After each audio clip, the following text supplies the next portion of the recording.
नमस्ते दोस्तों, वेलकम है आपका the ultimate Gyan rise with wisdom पर, जहां मिलती है आपको इंटरेस्टिंग और यूजफुल इन्फॉर्मेशन सिंपल और शॉर्ट स्टाइल में। अगर आप नए हो तो सब्सक्राइब करना ना भूलना और बेल आइकॉन जरूर दबाओ ताकि कोई भी अमेजिंग अपडेट मिस ना हो जाए। तो आइए स्टार्ट करते हैं। प्रिय विद्यार्थियों, पौधे हमारे जीवन का आधार है। वे हमें भोजन, ऑक्सीजन और सुंदर वातावरण देते हैं। लेकिन क्या आपने कभी सोचा है कि यह पौधे अपनी अगली पीढ़ी कैसे तैयार करते हैं? यदि पौधे प्रजनन न करें तो कुछ ही समय में उनकी प्रजाति समाप्त हो जाएगी। प्रजनन यानी रिप्रोडक्शन जीवित प्राणियों की वह प्रक्रिया है जिसके द्वारा वे अपनी तरह के नए जीव बनाते हैं और जीवन की निरंतरता बनाए रखते हैं। पौधों में ये प्रक्रिया दो मुख्य तरीकों से होती है, एसेक्सुअल रिप्रोडक्शन और सेक्सुअल रिप्रोडक्शन। एसेक्सुअल रिप्रोडक्शन वो तरीका है जिसमें पौधे बिना बीज बनाए और बिना नर मादा गेमीट्स के मेल के सीधे अपने शरीर के किसी हिस्से से नए पौधे बनाते हैं। इसमें केवल एक माता पिता पौधा शामिल होता है और नया पौधा बिल्कुल उसकी प्रतिकृति होता है। ये तरीका तेज, सरल और पौधे के गुणों को सुरक्षित रखने वाला है। वेजिटेटिव प्रोपेगेशन, इसमें पौधे अपने रूट्स, स्टेम्स, लीव्स या बड से नई पौध बनाते हैं। उदाहरण के रूप में शकरकंद और डाहलिया की जड़ों से पौधे उगते हैं। गुलाब और चंपा में स्टेम कटिंग का उपयोग किया जाता है। ब्रायोफिलम के पत्तों के किनारों पर मौजूद बड्स मिट्टी में गिरकर अंकुरित हो जाते हैं। अदरक और हल्दी के राइजोम्स जमीन के नीचे फैलकर नई पौध बनाते हैं और आलू के आइस कहलाने वाले छोटे उभार नई पौधे पैदा करते हैं। ये तरीका विशेष रूप से बागवानी और खेती में उपयोगी है क्योंकि इससे पौधे जल्दी फल फूल देने लगते हैं। बडिंग आमतौर पर यीस्ट जैसे सूक्ष्म जीवों में पाई जाती है। इसमें माता कोशिका पर एक छोटा उभार यानी बड बनता है जो धीरे धीरे बड़ा होकर अलग हो जाता है और नया जीव बनाता है। कभी कभी बड अलग होने से पहले ही एक और बड बन जाता है जिससे बड्स की श्रृंखला बन जाती है। फ्रैगमेंटेशन पानी में पाए जाने वाले पौधों जैसे स्पाइरोगाइरा में होती है। जब पौधा टुकड़ों में टूट जाता है तो प्रत्येक टुकड़ा अनुकूल परिस्थितियों में एक नया पौधा बन जाता है। ये तरीका विशेष रूप से तालाबों और झीलों में गर्मियों के मौसम में देखने को मिलता है। स्पॉर फॉर्मेशन फंगी जैसे ब्रेड मोल्ड और पौधों जैसे फन में होती है।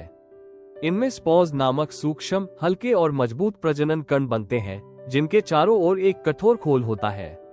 ये खोल स्पॉर्स को गर्मी, ठंड और सूखे जैसी प्रतिकूल परिस्थितियों में भी सुरक्षित रखता है। जब नमी और तापमान अनुकूल होते हैं तो स्पॉर्स अंकुरित होकर नए पौधे बनाते हैं। सेक्सुअल रिप्रोडक्शन में नर और मादा गेमीट्स का मेल होता है जिसे फर्टिलाइजेशन कहते हैं। इस प्रक्रिया का परिणाम एक जाइगोट होता है जो बाद में एम्ब्रियो में बदल जाता है और अंततः बीज का हिस्सा बनता है। ये तरीका पौधों में आनुवंशिक डाइवर्सिटी लाता है क्योंकि इसमें दो अलग अलग पौधों के गुण मिलते हैं। फ्लावर्स फूल पौधों के रिप्रोडक्टिव पार्ट्स होते हैं। नर भाग को स्टेमन कहते हैं जिसमें एंथर और फिलामेंट होते हैं। एंथर में पॉलन ग्रेन्स बनते हैं जिनमें मेल गेमीट्स होते हैं। मादा भाग को पिस्टल कहते हैं जिसमें स्टिग्मा, स्टाइल और ओवरी होती है। ओवरी के अंदर ओव्यूल्स होते हैं जिनमें फीमेल गेमीट यानी अंडाणु बनता है। पॉलिनेशन वो प्रक्रिया है जिसमें पॉलन ग्रेन्स को एंथर से स्टिग्मा तक पहुंचाया जाता है। ये दो प्रकार का होता है, सेल्फ पॉलिनेशन और क्रॉस पॉलिनेशन। सेल्फ पॉलिनेशन में पॉलन उसी पौधे के फूल पर गिरते हैं जबकि क्रॉस पॉलिनेशन में पॉलन एक पौधे से दूसरे पौधे के फूल पर पहुंचते हैं। हवा, पानी और कीट यानी इंसेक्ट्स जैसे मधुमक्खी और तितली इस प्रक्रिया में मदद करते हैं। फूलों का रंग और खुशबू कीटों को आकर्षित करते हैं जिससे पॉलिनेशन आसानी से हो जाता है। फर्टिलाइजेशन, जब पॉलन ग्रेन स्टिग्मा पर गिरता है तो उससे एक पॉलन ट्यूब निकलती है जो स्टाइल से होकर ओव्यूल तक पहुंचती है। यहाँ मेल गेमीट और फीमेल गेमीट का मेल होता है जिससे जाइगोट बनता है। यही जाइगोट आगे चलकर एम्ब्रियो में बदलता है और बीज में सुरक्षित रहता है। फ्रूट्स एंड सीड्स, फर्टिलाइजेशन के बाद ओवरी फल में बदल जाती है और ओव्यूल्स बीज में। कुछ फल रसीले होते हैं जैसे आम और संतरा, जबकि कुछ कठोर होते हैं जैसे बादाम और अखरोट। बीज के भीतर एम्ब्रियो सुरक्षित रहता है और उचित समय पर अंकुरित होकर नया पौधा बनाता है। सीड डिस्पर्सल, यदि सभी बीज एक ही स्थान पर गिर जाएं, तो वहां पौधों में भीड़ हो जाएगी और उन्हें पर्याप्त सनलाइट, वाटर और मिनरल्स नहीं मिल पाएंगे। इस समस्या से बचने के लिए प्रकृति ने सीड डिस्पर्सल की प्रक्रिया विकसित की है। हवा, पानी, जानवर और फल का फटना, ये सभी बीजों को अलग अलग स्थानों पर फैलाते हैं। हवा से हल्के और पंख वाले बीज जैसे ड्रमस्टिक, मेपल, आक, सूरजमुखी दूर तक चले जाते हैं। पानी से तैरने वाले बीज जैसे नारियल फैलते हैं।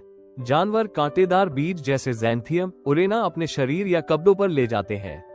और कुछ फल जैसे अरंडी और बालसम फटकर बीज बिखेर देते हैं।